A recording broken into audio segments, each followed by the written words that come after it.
All right, welcome everybody to the Friends of the Cabildo member lecture series, and glad to have you back. This is our second one of the year, um, and at the same time, we'll be having let's see, I believe it's there it is. Our next one will be on the use of equine horses in Mardi Gras with Charlotte Jones. And then we will be, that'll be our last one in January. And then we'll have 3 in February with Fatima Shaikh, Dr. Ryan Gray from UNO, and Rafael Delgadillo. And so I hope that you will sign up and either attend as a member, which is for free, or you can become, you can attend it for just $10 but you can get your money's worth as a member very quickly with these. And we plan on having another 3 in March, and we pretty much have it 3 to 4 every single month all the way through the year. So, but tonight's lecture, and let me also point out that we do ask that you use the chat function to ask your questions. If that means you have a question in the first 5 minutes, please put it in there. We'll ask it of Dr. Miller as we get along. So I just want to mention that use the chat functions our best way to ask a question. So our speaker tonight is an associate professor in the Department of Spanish and Portuguese at Tulane University. Her topic tonight is her recently published book, Port of No Return: Enemy Alien Internment in World War II New Orleans, the story of New Orleans' key role in the complex secret operation of the United States Latin American Enemy Alien Control Program. A mouthful right there, but I'm sure that it was a mouthful in terms of the program. So I want to welcome Marilyn Miller of Tulane University, and thank you so much for speaking tonight.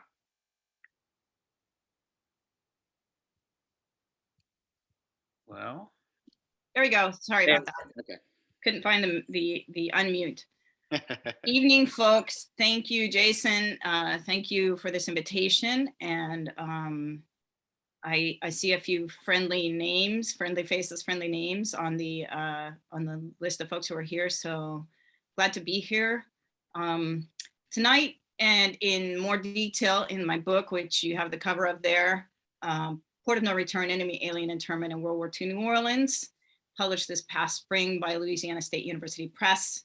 I consider a little known aspect of World War II history in which New Orleans and the Port of New Orleans play a key role. And besides explaining how the city and its port were key to this secret enemy alien control program, I'm also going to talk about a site on the West Bank that served during the war as a detention and internment facility known as the Algiers Detention Unit, or Camp Algiers. This site, formerly an immigrant quarantine station, was used for specific populations of so-called enemy alien internees from early 1942 until 1946, well after the war's end. In the next half hour or so, I will show you how this secret wartime program functioned here in the Crescent City, as well as in many other sites in the South and beyond. And I think that Jason may be sharing a link to the book. You can get it that way, or you have my email there on the first slide. Feel free to contact me, and I will, I can send you the book at my cost, which is $20, and I'll even sign it for you if you're interested in doing it that way. And please feel free to reach out and email me with any questions or comments you might have. There may be people out there who know much more about the site in Algiers than I do, or so I look forward to hearing from anybody. So first of all, how many of you here know about the Japanese internment during World War II? Everybody virtually raises their hand, I assume. And how many of you know about enemy alien internment during World War II? Good. So who can explain the difference between the two? Does anybody want to take that on? Someone can unmute themselves if they would like to. Looks like we've got one. Suzanne Stone maybe stepping up. Hi, Hi, Marilyn. Hey, Suzanne. I'm not sure because we think of the Japanese internment being citizens, but they weren't all, but they were all living here legally. So perhaps it's that non-alien aspect that makes it different. Right. So, Yay! yay. So both programs were instituted with an eye toward enhancing U.S. security during wartime, and both of these efforts detained men, women, and children, confining them behind barbed wire in locked facilities. And as with non-citizen detention today, family members were often separated from each other at the point of detention. Both the relocation of the domestic Japanese population, of which, as Suzanne pointed out, 2/3 were US citizens, and the internment of those perceived as a threat to national security as non-citizen enemy aliens. Both programs sent people into confinement for months or even years at a time, forcing them to leave behind homes, businesses, jobs, family members, and communities, and often without the possibility of recuperating these losses. So yeah, that is the main difference. Enemy alien internment focused on non-citizens, whereas the majority of the Japanese who were relocated following Executive Order 9066 were in fact US citizens. My focus today is on this enemy alien control program, under which over 1 million immigrants who were citizens of Germany, Italy, and Japan, about 1/4 of the non-citizen population of the United States at the time war was declared, were classified as enemy aliens. Obviously, not all of them ended up in internment, but there was a perceived threat right away from the non-citizen population.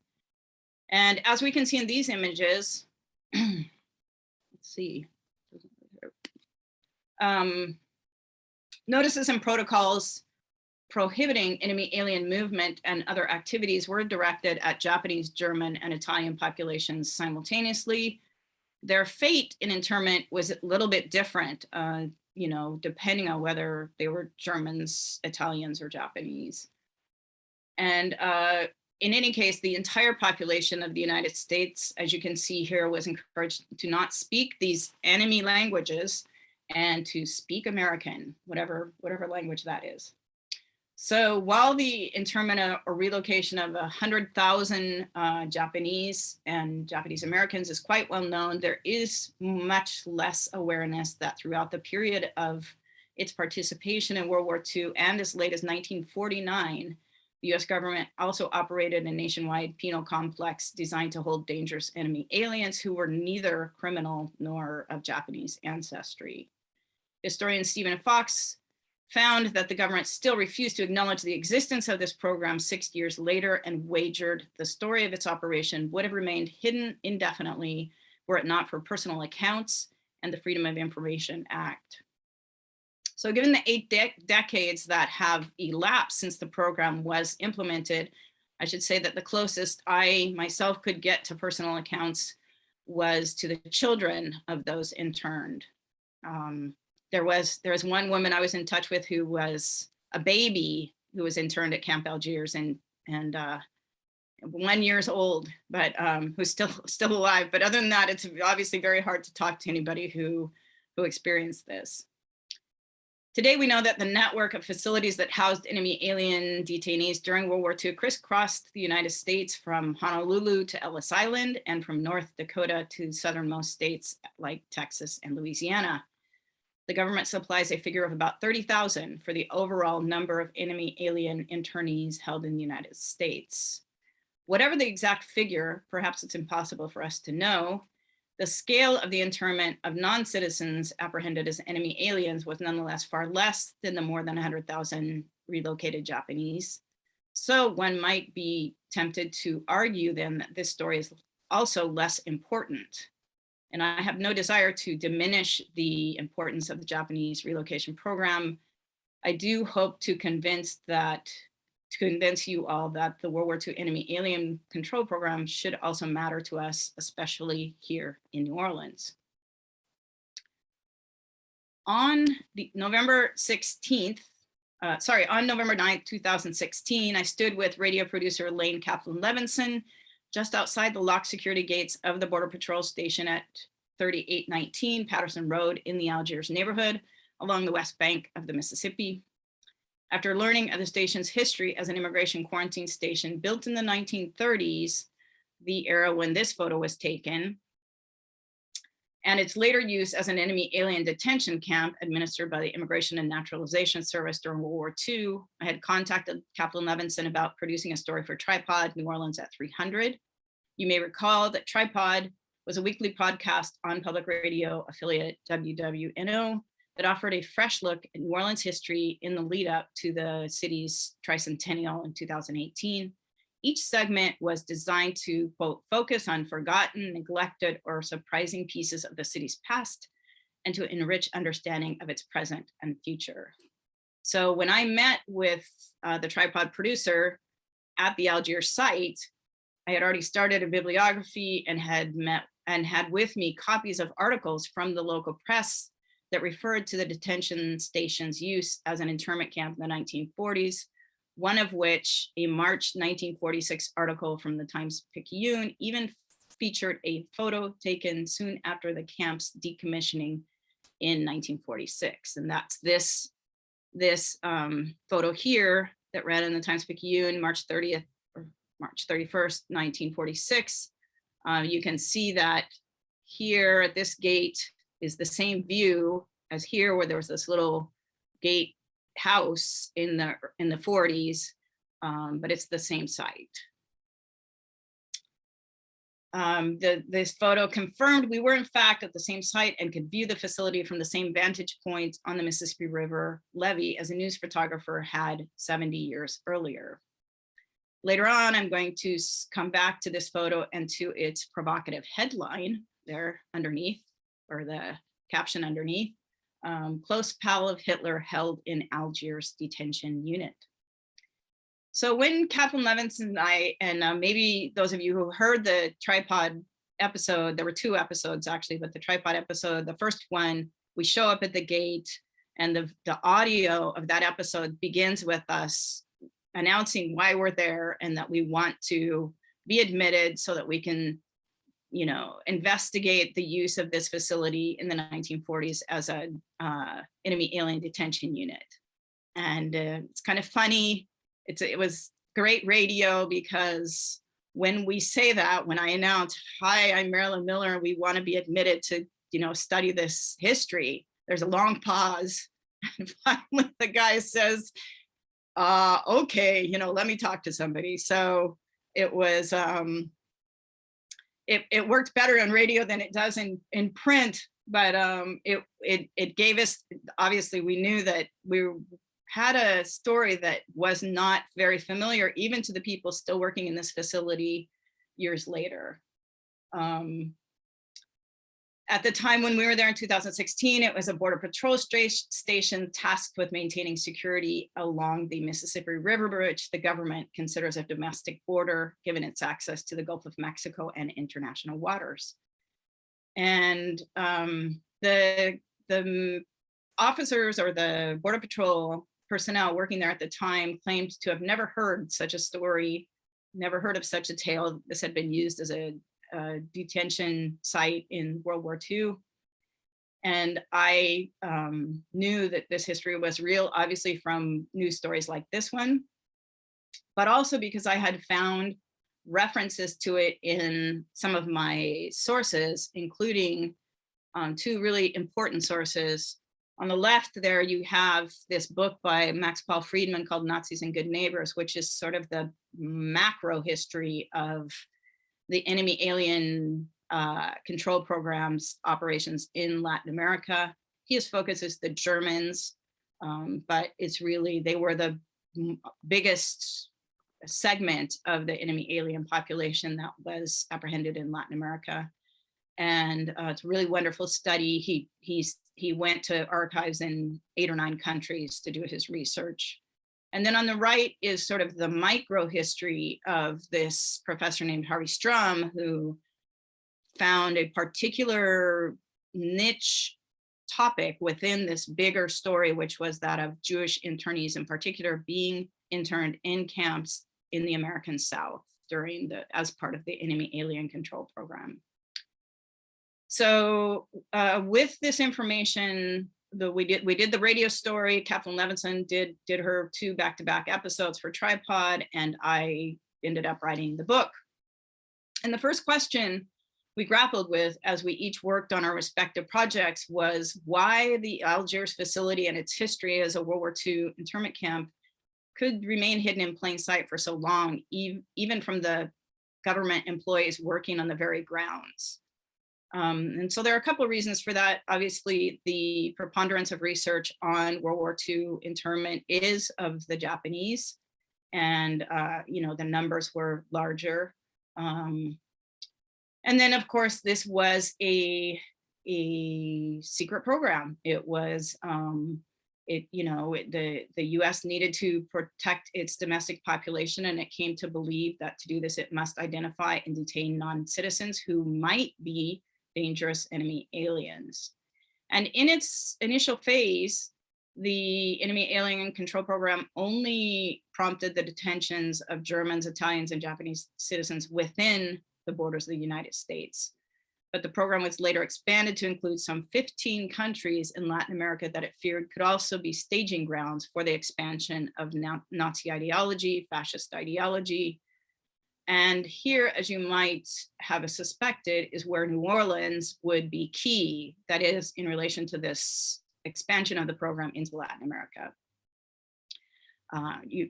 You all well know of the city's historic role as a gateway to the Americas, sometimes also known as the northernmost city of the Caribbean. So were the government's fears of a hemispheric Nazi push real? Was the internment program a necessary and effective protective measure, both domestically and south of the border? Laws regarding the treatment of non-citizens dating back to 1798 already had pejoratively linked the terms alien and enemy. Those in the 18th century, were the primary enemy was the French, curiously, not the Nazis and the fascists, or in our own times, perhaps Mexicans or Central Americans or Muslims. The program does not stand up well to analysis under the magnifying glass of hindsight. Nonetheless, the expansion of the 18th century alien laws in 1941, extending their reach beyond national boundaries to the United States' southern neighbor countries would be crucial to New Orleans' role in this internment program, endowing our city with a pivotal role in receiving alien enemies detained in Latin America in the name of hemispheric security. So even before the bombing of Pearl Harbor, President Roosevelt claimed a secret map proved Hitler's intentions to set up shop south of the border. And so that's this map you have on the left, and you can see that it's in German. And the idea was that these different regions would constitute a reorganization of the southern part of the hemisphere under Nazi rule. Many called into question the veracity of this map. Nonetheless, there were indeed significant pockets, significant cells of Nazi activity in Latin America. And you can see on the right here, this is from a Guatemalan journal. Those of you who have Spanish, paz se escribe con svastika, peace is written with a svastika. So you can see peace in Spanish here with the Z replaced with the svastika. And so this idea that pro-Nazi idea that this was the way to preserve peace. FDR ultimately convinced governments in some 15 Latin American countries to draw up lists of potential enemies of the United States, arrest and detain them, and then to aid the US Army and other agencies in deporting them to the United States by ship from sites such as the coast of Ecuador, Peru, and the Panama Canal Zone. So who were these suspected enemy aliens? In many cases, officials in Latin America decided that Germans and other European-born residents were a threat based solely on their country of birth or their German, Italian, or Japanese last name, without any evidence whatsoever of criminal or pro-Axis political activity. In fact, of the German non-citizens detained in Latin America, only about 10% were active Nazis, according to historian Max Paul Friedman, though the percentage of those who could reliably described as active Nazis was actually quite low. That pro-Nazi contingent would wield substantial power in the US camps. Camp officials were eager at the time to treat German detainees well, in the hopes that US servicemen and civilians in Nazi-controlled Europe would also be treated well.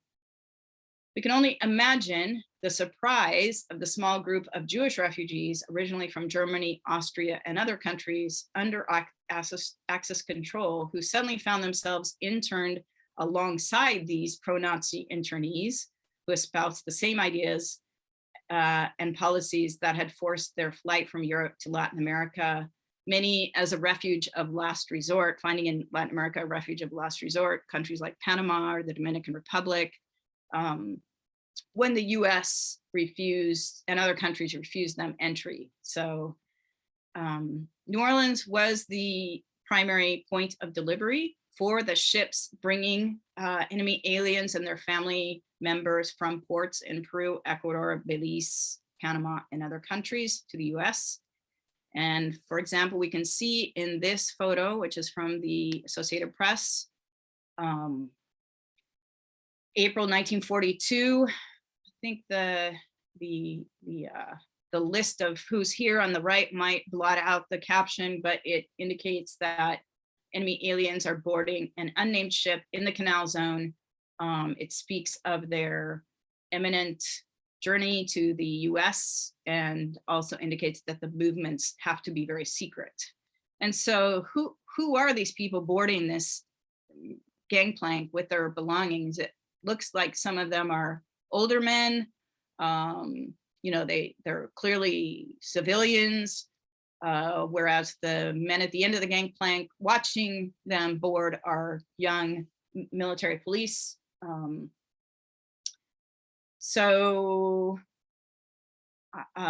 We don't know the name of this ship, but we do know that the ship manifests in general from these trips provide us with a lot of information about who was on them and what their conditions were.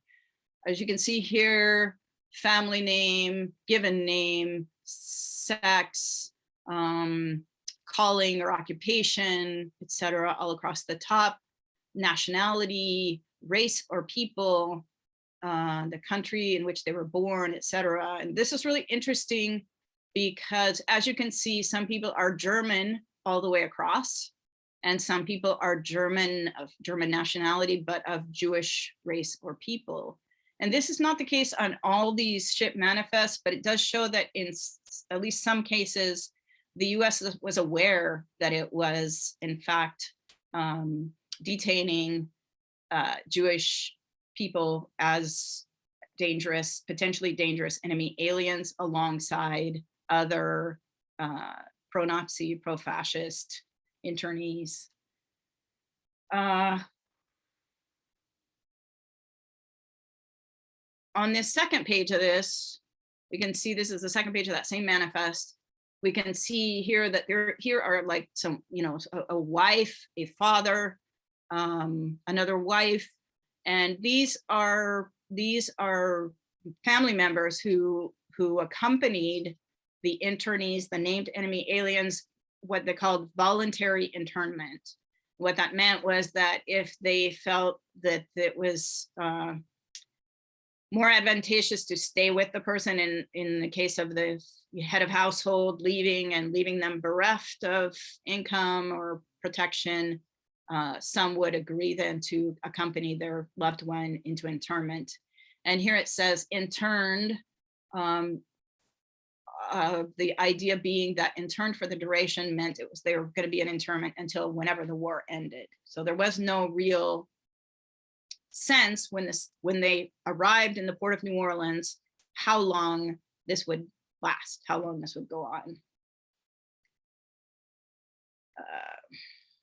While a certain percentage of these people who passed through the Crescent City as enemy aliens would eventually return to the countries in which they were detained, many did not and were ultimately unable to recuperate properties, businesses, and networks.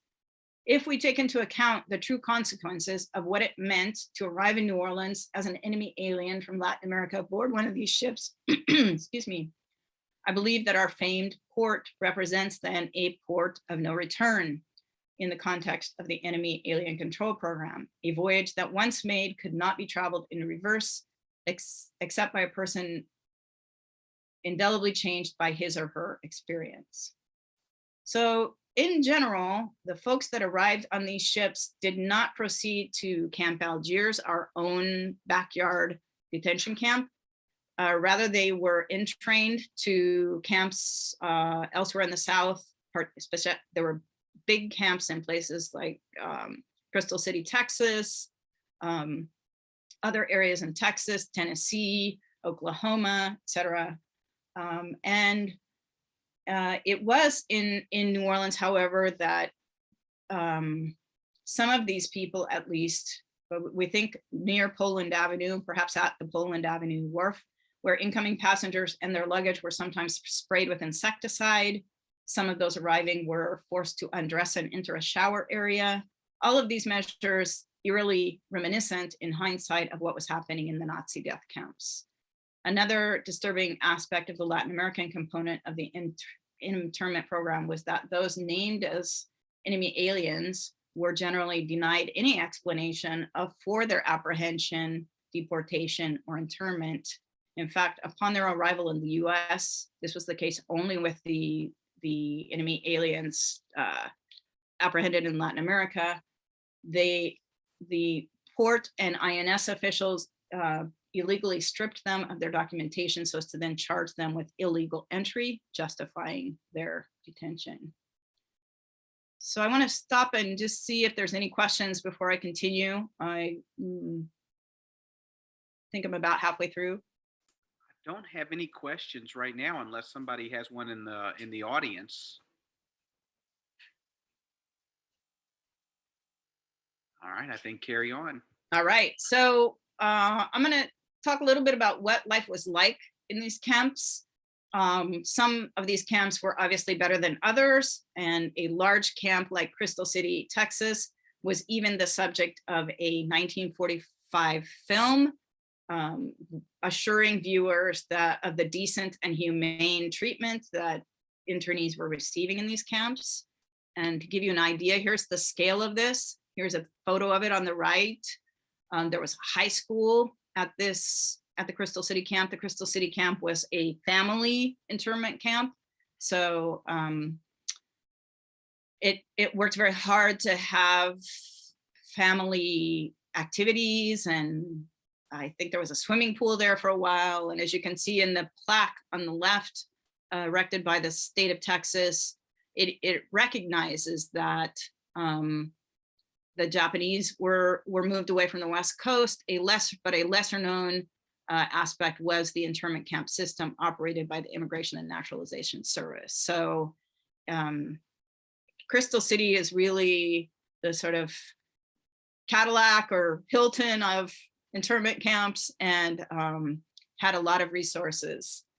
That was not the case at Camp Algiers, a much smaller camp, and did not have schools, libraries, etc. The kids at Camp Algiers did get to go to public schools in the Algiers area. So none of these resources are routinely available to non-citizens detained today, especially at the for-profit facilities that now can constitute the majority of domestic non-citizen detention sites, of which Louisiana is a key player, second only to Texas. Nevertheless, as I mentioned before, the government allowed the pro-Nazi minority in these camps enormous freedoms that significantly impacted life for Jews and others who are opposed to Nazi views. The pro-Nazi detainees could freely assemble for party meetings, they could sing party songs, they could celebrate Hitler's birthday, and they could display Nazi insignias such as swastikas on flags and elsewhere in the camps. At one point in my research, I even heard that somebody mowed a swastika into the lawn at Camp Algiers. So as you can imagine, this caused some strife, some tensions between different factions in the camps. And in August of 1942, as you see here, a headline from the Jewish Telegraphic Agency declared that Jews, Nazis fight in US internment camps, separation asked by Jewish internees. And so Jews and other non-Nazis, anti-Nazis in these camps across the South were pleading from the very start with their officers in charge. They were trying to talk to their diplomatic representatives. They were writing letters to the Secretary of State, the president, even the president's wife, seeking relief from this situation, from this onerous situation of being housed alongside their mortal enemies. The documents at Camp Algiers indicate that most help, however, did not come from the government, but from non-governmental organizations, aid organizations, such as the Joint Distribution Committee, the Hebrew Immigrant Aid Society, HIAS, the Jewish Welfare Board, the YMCA, and the National Refugee Service. So we find a really striking description of what this was like, what camp life was like at the very start for a group of Jews who were interned in Tennessee. The reason that I have this is because this information is now part of the Jewish Welfare Board War Correspondence. It's available on Ancestry. So when I did a name search for names of people held at Camp Algiers, I found this under the name of Otto Mannheimer. And the 10 men who signed this letter found themselves interned in a camp in Tennessee as German enemy aliens, although they listed their nationalities as Polish, Austrian, and Czechoslovakian, as well as German. And as you can see from this excerpt, in the first sentence of this letter includes a curious linguistic detail. 29 Jewish refugees from Germany and Austria, all arrested in Panama, are today together mit Nazis in internment camps in the United States. We have been driven away from our new homes and separated from our families without accusation and hearing, and imprisoned under heavy guard. The authors went on to explain, in the years 1938 to 1939, we found a new home in Panama with much difficulties and trouble. Not able to talk the native language, we have built up here a new existence, happy to have escaped Hitler's hell. We do not want to talk about the cruel manner in which this has happened. They said Jewish internees discovered to their great surprise that many a leader of the fascists and Nazis had been given their freedom, but poor Jewish refugees remained interned. So adding insult to injury, the men had been separated from their families upon arrival. They said, we even did not have a chance to say goodbye to our women and children, and we do not know their whereabouts. After about 2 weeks in the United States, they wrote, our worries about our future and our families are growing bigger every day, and they expressed shame about their discrimination. The interned men described their treatment as a horrible insult and a slap in the face of democracy and humanity. They wondered how they could be confined behind barbed wire when other truly dangerous persons walked free in Panama after paying bribes. We could not imagine that it could be possible, even in a perverse world like today, that the natural champions of freedom and democracy could be interned as dangerous to America. And then in a later letter sent in April 20th, 1942, they added, we cannot believe that our internment here with the Nazis from USA, which is identical with the death penalty for us, should be a fait accompli with no escape. We are deeply depressed. It is terrible that we will have to wait probably several more months far from our families. So finally, after persistent intervention from the National Refugee Service and other aid organizations, most Jewish internees and their families in camps in the South were transferred where? To New Orleans Camp Algiers, February of 1943, when it was established as an anti-Nazi camp and even earned the nickname Camp of the Innocents. The government conducted hearings with the Jewish internees at Algiers in June of 1943 and then released most of them with notation that they did not pose any danger. They did not seem to be dangerous enemy aliens, that there was no reason for them to be interned. So while they were at Algiers, lots of local organizations, individuals and organizations did try to help make their stay less onerous, less difficult. And those, like the National Council of Jewish Women, again, the YMCA did site visits, the American Friends Service Committee did site visits to check to see what conditions were like. And a photo that ran in the New Orleans Item, August 21st, 1943, here celebrates the release of a German Jewish refugee violinist who had been held at Algiers. He's here identified only as Siegfried, no last name. And he's in this photo here with his mother. The caption reads, "On way to new life." And they're standing beside them is Dr. David Fitchman, rabbi, who was of the New Orleans Committee for Refugee Services, wishing them Godspeed at Union Station as they embark for an unnamed city in which Siegfried was to join an orchestra. So I was able in my research to determine who these people were, what their full names were, and a little bit about their life after internment, following internment, although I could never find any orchestra in which Siegfried Wolf and his mother's name was Jeanette, but where Siegfried Wolf was playing in a US orchestra. So despite the sort of upbeat tone of this particular news story, right, on way to new life, and this kind of idea that instead of being interned and incarcerated, they were being welcomed to this new life at Camp Algiers, its status as an anti-Nazi camp wouldn't last very long after the release of the majority of its Jewish internees. And we know this because of an incredible list that I discovered, which was made in November of 1944, which attempts to classify those still held at Algiers as pro-Nazi, anti-Nazi, or Jew. So I have here a page of the list.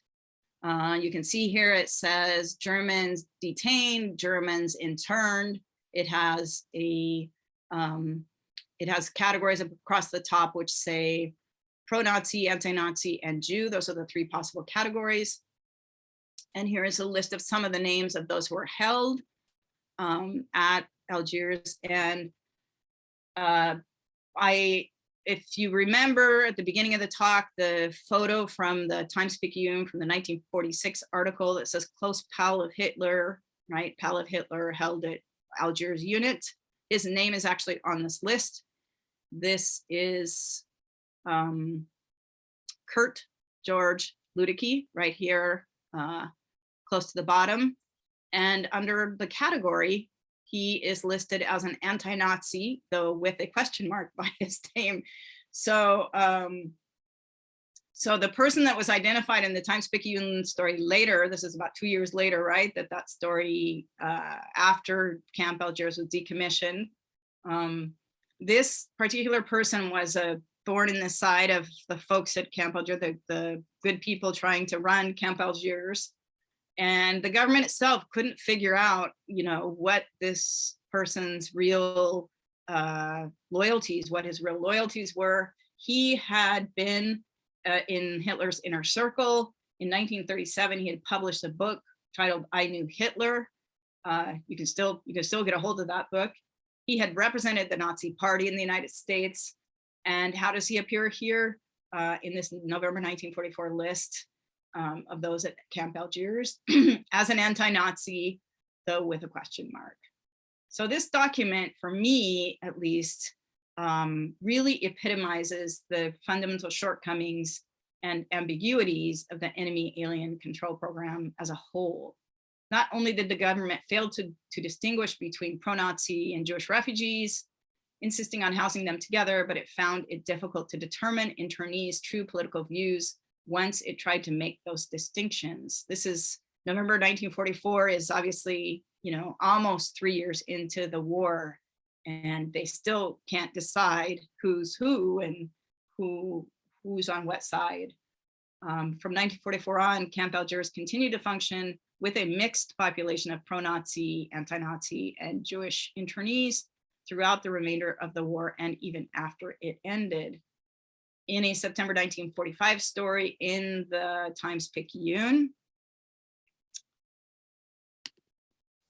here you have it on the right, aliens live well at Algiers base. So the idea that, again, this wasn't, you know, this wasn't a bad gig. This was, you know, people were living well, even if they were, under, you know, behind gates and behind barbed wire or whatever. This is Raymond Bunker, the officer in charge, saying the work is much more than surveillance. We are more social workers than jailers and have a wonderful opportunity to show these people what the American way of life is. He assured readers it's not so dull as you might think. There's always something doing. We want to keep their minds occupied so they don't dry out. So you go back again here to this photo of the Times-Picayune cover from March 30th, 1946, with this caption, "Close pal of Hitler held in Algiers detention unit." The war had ended, the enemy alien internment program no longer needed to be quite so secret, and a journalist could reveal in a front page story that a pal of Hitler had been held right here in our own backyard, with the arrows showing the buildings in which this person had been held, though still not mentioning his name in the story. In my book, I write about Kurt Ludeke's fight to avoid repatriation, a fight which dragged on until 1948, when it went all the way to the Supreme Court and established important legal precedents for the future. So that's kind of the end of the story of this particular site's use as Camp Algiers. The location on Patterson Road would later function, as I said, as a border patrol facility until it too was closed and relocated to downtown New Orleans in October of 2017. And in 2019, the site was sold to a private investor from out of state for $750,000, which seems a pittance given what real estate is costing now, with a plan to convert the site into condos. And as I understand, that plan is on hold due to COVID. So to just conclude, I have some questions. You know, what are the lasting legacies of the enemy alien control program for New Orleans and beyond? What do we find on the balance sheet of this historical episode involving many countries throughout the Americas, an episode in which New Orleans played such an important role? In hindsight, it seems the program operated largely on hearsay and prejudice, including a belief in Latin American inferiority. According to Friedman and other historians, it failed to enhance hemispheric security despite the many costs it incurred and the lives it upended. It highlighted the United States' limited understanding of European Jews' desperate search for a safe haven during World War II, as officials blithely accepted the inclusion of Jewish detainees in the roundup of dangerous pro-Nazi enemy aliens. And in fact, at least 11 of the people who were housed at Camp Algiers, perhaps a total of 2,000 people, were held there during the time of its operation as a detention camp. Of them, at least 11 had already been in a concentration camp in Europe before arriving in this particular camp. What can or should we do with the knowledge of this episode in our own time? My takeaways from this complex story are, first, that for all who passed through this gateway to the Americas as enemy alien internees, New Orleans represented a port of no return, a threshold to an indelible experience that no return trip could erase. And then second, I do believe the World War II enemy alien control program established policies for apprehending and detaining non-citizens that set a precedent for how non-citizen refugees and asylum seekers are treated in our own time. Perhaps the plight of men, women, and children locked up in detention centers today is not so different from that of many of those interned at Camp Algiers, right in our city's backyard during World War II. So that's it. That's all I have, and I'm anxious to hear your comments and questions. Yeah, we've got some great questions here. And just wanted to also say again that if you wanted to purchase the book, I have put it in it's at the beginning and the bottom of the chat, so you can purchase it there. And obviously, Professor Miller put her email up there, so you can contact her if you want to get a signed copy and everything like that. So we have some questions. The first one comes from Tamara. She says, "Are there?" Well, I think you mentioned this, but in detail a little bit more. First person accounts from people interned in the Louisiana camp. Where did you find those, and what's the availability of them? Yeah, great question. There are some first-person accounts. There are tidbits from people. There's actually better accounts from people in other camps besides Camp Algiers, but I have a lot of correspondence from people who were, while at Camp Algiers, wrote letters to government officials, aid organization officials, others trying to get out, trying to get released. And so I have those descriptions. Most of those documents are in the name files. Most of my research I did at either the Archives 1 in College Park, Maryland, where each of the people held in these camps had a name file, and you could go and read all the correspondence from that name file. And then Archives 2 in downtown DC has the INS records for administering these camps. So that's where I found, for example, that list that I put up of who was who, or at least trying to determine who was who at Camp Algiers in November of 1944. There are very few, many of the people that I was able to contact who are children of those held at Camp Algiers said they're usually their fathers never wanted to speak of this. In the same way that Holocaust survivors were often very tight-lipped about their experience due to the trauma of that, or embarrassment, or not wanting to relive that. That's pretty much the same response of those who were held in these detention camps, internment camps in the US and elsewhere. And of course, the US was not the only place that did this. Canada did this, Britain did this. So the idea of having internment camps was not unique to the United States. Charles asked, can you explain a little bit more detail why taking away credentials was needed to maintain detention? The people had already been removed to the United States. What more was gained by saying they had entered illegally? Right. So the ruse, the trick of stripping people of their passports and other documentation was the US way of then claiming that they had entered the country illegally. So you have no documentation, then you are not in the country legally, and then you have to be detained. So that was what happened, and that only occurred obviously with these named enemy aliens from Latin America. So it was infuriating, obviously, to these detainees that they couldn't get an answer of why they had been detained. And then they couldn't get access to their documentation even. So they were really, they were pleading with diplomatic officials, trying to get help, etc. But usually that help came from these outside organizations, these NGOs. Janettis asked, was Camp Algiers built initially as an internment camp, or did it have a previous history? Yes, it did have a previous history. So there was that photo that I put up, which actually is from the 1930s, when it was functioning as a immigration quarantine station. So people were actually coming into that site to be quarantined before immigrating to this part of the United States. So there was already a clinic, there was already healthcare facilities there. So that's why it was attractive to the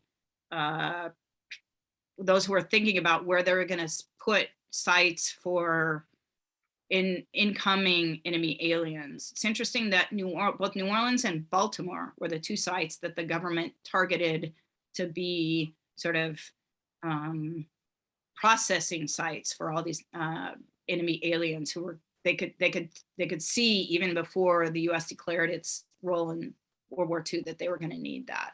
So. Yeah, and I should also say it was also used as a home for wayward women. In other words, prostitutes, before its use as a detention camp. So it had many uses before it became a detention camp, and obviously afterwards as well when it became a border patrol station. Danielle Barbara says her father spoke Italian and he was using it as an interpreter at the camp. Wow. Oh, that's awesome. Yeah. That's so great. Were prisoners of war from Europe ever held at Camp Algiers? No. So we know obviously there were a lot of prisoners of war held in other sites in Louisiana, Camp Livingston, places like that. But as far as we know, no prisoners of war went through Camp Algiers. I do want to say that there's one woman I mentioned in the book whose father was also a translator at Camp Algiers for when the Jewish internees had their hearings.